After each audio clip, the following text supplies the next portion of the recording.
So, imagine you're looking at your dispatch board right now. Right. Every single truck is out there, on the N3, or they're heading down to the port. The telemetry screens are totally lit up. Yeah, utilization is practically at like 100%. Exactly. I mean, your drivers are hitting all their immediate targets. To anyone looking, it seems like the absolute perfect day in South African logistics. Right, it looks great on paper.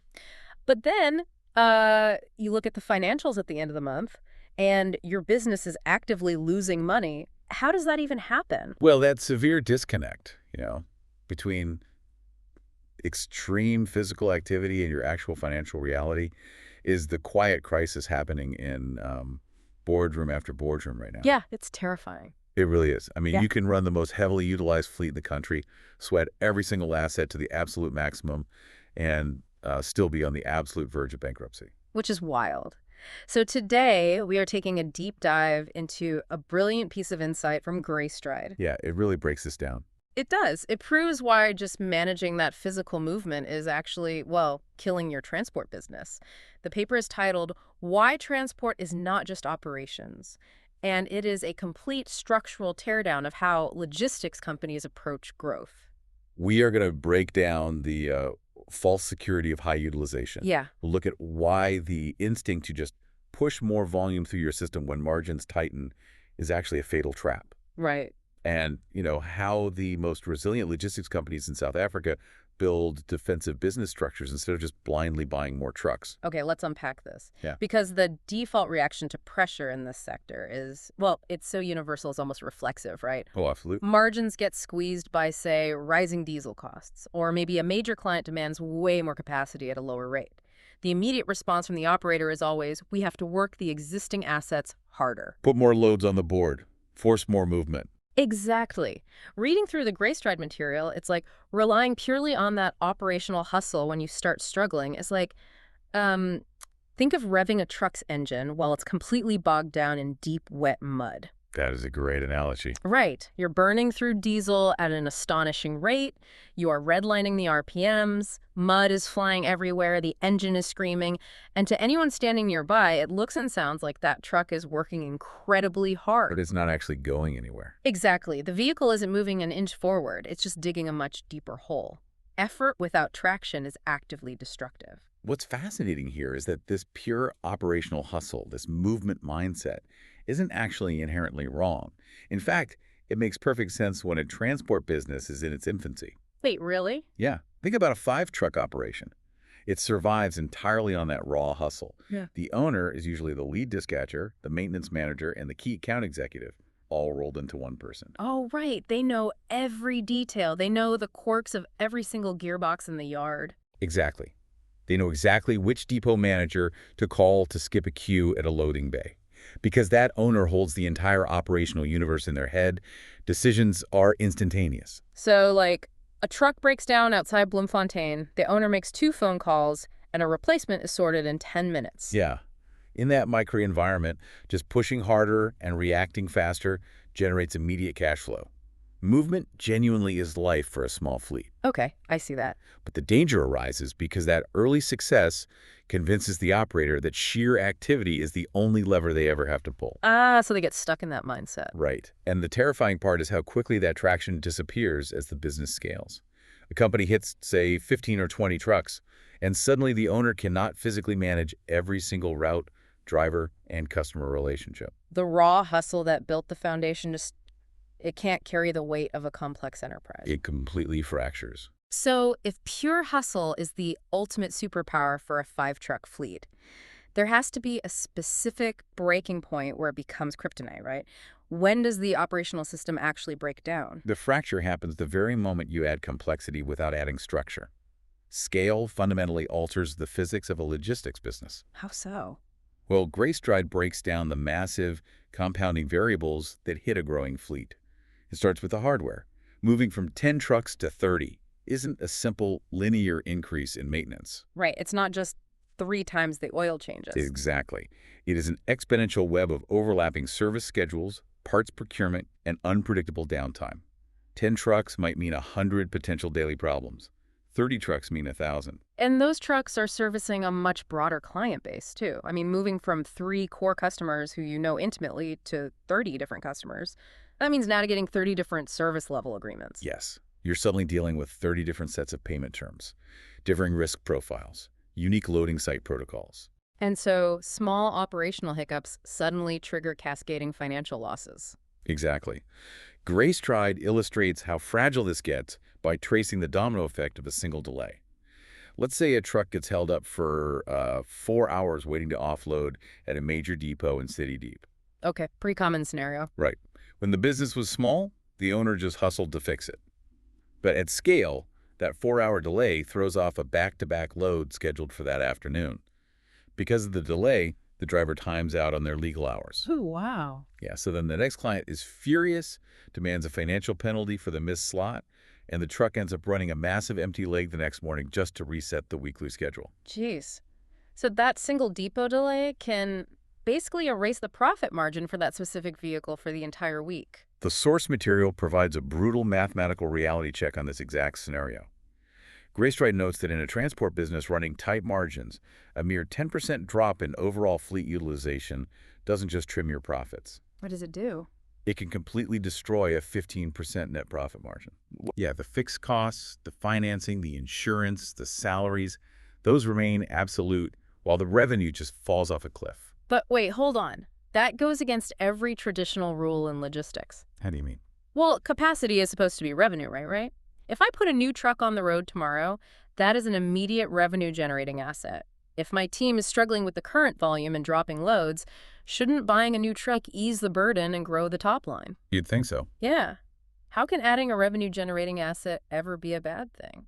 If we connect this to the bigger picture, adding capacity without a systemic foundation just squares the chaos. Squares the chaos. Yeah. Think about the dispatch room. If your current dispatch process is purely reactive, frantic, and chaotic with 10 trucks, adding another 10 doesn't double your clean revenue. It exponentially multiplies the variables your dispatchers have to juggle. Oh, I see. Adding a truck only functions as true growth if the structural foundation of the business can actually absorb that added complexity. Otherwise, you're not growing the business. You're just swelling it, you know? You are taking on more debt, vastly higher overhead, and a mountain of new daily risks without actually improving the net profitability of the company. Exactly. And the business feels completely out of control because the owner is still trying to manage a complex enterprise using the immediate reactive instincts of a startup. They're trying to out-hustle a massive structural deficit. Okay, so since we know that just hustling harder and throwing more trucks at the problem cannot sustain scale, what is the actual mechanism to fix it? This is where the Greystride piece pivots heavily. It moves from diagnosing the pain to introducing a critical trio of business resilience. Right. They argue that operations move the business, structure controls the business, and strategy directs the business. That three-part framework fundamentally redefines what a transport company actually is. Most operators view their business solely through the lens of that first pillar, operations. Just getting the freight from point A to point B. Which is the trap we've been talking about. Exactly. Yeah. Greystride argues that transport is actually 3 interconnected models functioning simultaneously. It's a commercial model, a capacity model, and a decision-making model. Here's where it gets really interesting. Greystride presents this massive paradox that kind of forces you to rethink everything about daily performance. It's a huge shift in perspective. Yeah, they state that you can have highly efficient dispatching, 100% truck utilization, exceptional on-time service delivery to your clients, and still be hurtling straight toward bankruptcy. I know, it seems entirely counterintuitive on the surface. If the wheels are constantly turning and the customer is thrilled with the service, the bank account should be overflowing. Right. But let's look at the mechanics of the commercial model. If you are hauling freight at a rate that doesn't accurately account for your fully loaded costs, meaning it doesn't cover the true depreciation of the asset, the escalating maintenance curve, the insurance overhead, and the statistical risk of empty return legs, Then what happens? then 100% utilization simply means you are efficiently executing a loss-making strategy. Oh my God. You are literally subsidizing your customer's supply chain using your own company's capital. Yeah, you're paying for the privilege of hauling their freight. That's Wow. It's exactly like playing a high-stakes game of chess. You can be incredibly efficient at moving your pieces around the board. You can keep your knights and rooks highly active, executing these complex, beautiful little operational maneuvers. Right. But if you have no overarching strategy to control the center of the board and no defensive structure for your king, you are just keeping busy while your opponent actively dismantles you. That's a perfect way to put it. The movement on the board is totally meaningless without the underlying architecture to win the game. And that underlying architecture is the structure pillar controlling the business. Let's look at how that actually works in practice, because structure acts as a physical, unyielding barrier against those chaotic operational impulses. Give me an example.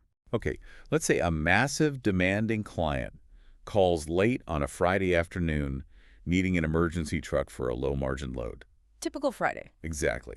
The raw operational impulse, the hustle instinct, is to say yes immediately. Keep the client happy, keep the wheels turning, figure the rest out later. Right, so you scramble to find a driver who is already exhausted. You disrupt the planned weekend maintenance schedule for that vehicle, and you take the load just to secure the revenue.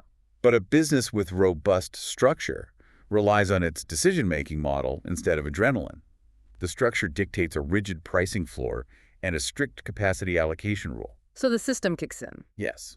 The internal system flags that taking this low-margin Friday load will disrupt a highly profitable contracted load on Monday morning because the truck won't be back in time. Oh, that makes so much sense. The structure empowers the operator to either decline the load entirely or, quote, a premium rate that actually justifies the massive operational disruption. The structure controls the business so the demanding customer doesn't. That is the fundamental difference between a business running on engineered systems versus a business running on the sheer panic of its owner. The structure literally forces you to stop moving if the movement isn't mathematically profitable. But understanding that you need a rigid commercial and capacity model is, great theory.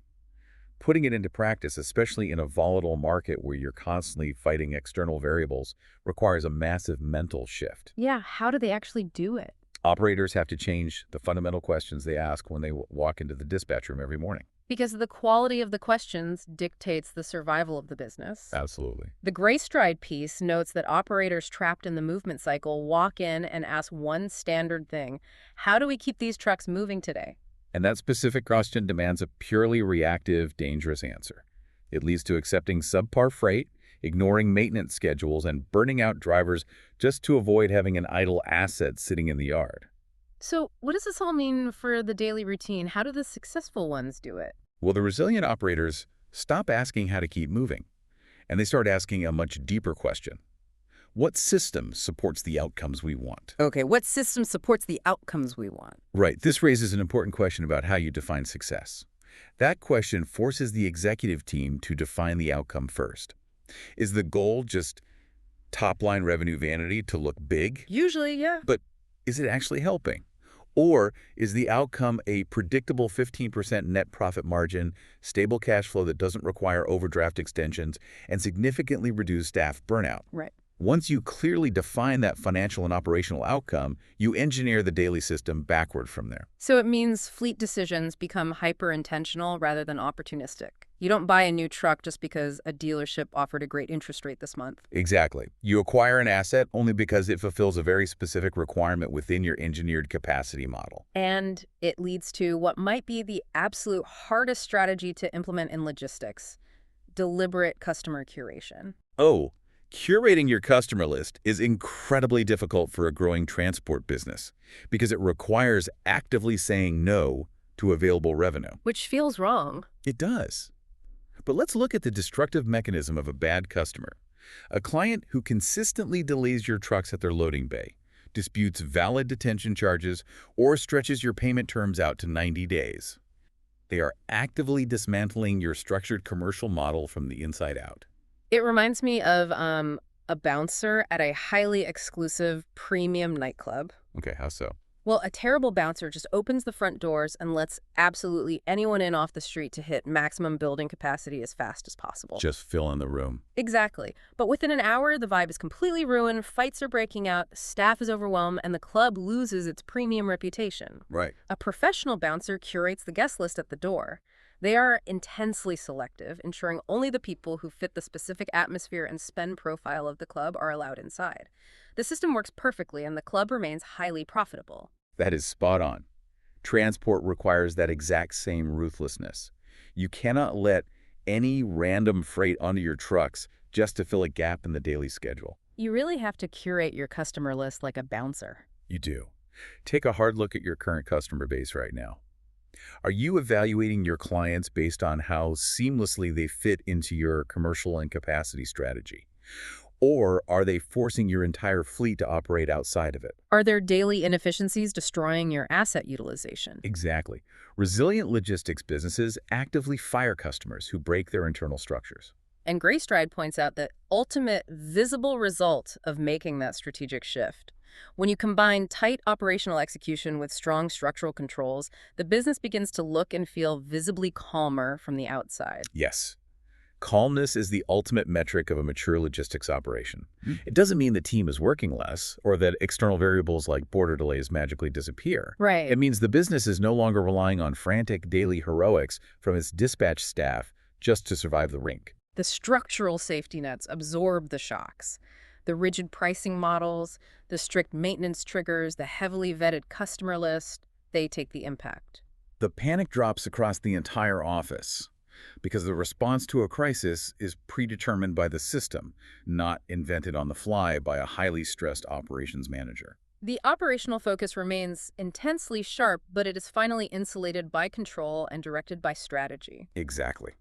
Well, we have unpacked a lot of complex, counterintuitive mechanics today, but the core thesis from Greystride is absolute. Transport is, and always will be, deeply and relentlessly operational. You have to be exceptional at the physical movement of freight. You do.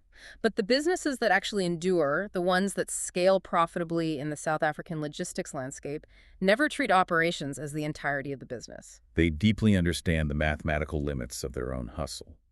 The real difference between a company that collapses under its own weight and one that scales beautifully is not the amount of physical sweat equity poured into it. It's the approach. Right. It is the structural architecture supporting the daily operation. At a certain point, you have to transition from merely managing movement to actively building a business model. So true. Before we wrap up this deep dive, we want to leave you with a final thought to really test the resilience of your own operation today. Think about your biggest, most demanding client right now. The specific account that requires the most daily intervention, the most phone calls, and the most problem solving from your operations team. We all have one. Right. Now, if you magically doubled your volume with that specific client tomorrow morning, what would actually happen? Would your current structural model absorb that new volume and make your company significantly stronger and more profitable? Or would doubling that client just exponentially multiply the chaos until your entire business fractures? That is the ultimate stress test for your transport company. Take a hard look at your structures, rethink your relationship with movement, and we will catch you on the next deep dive.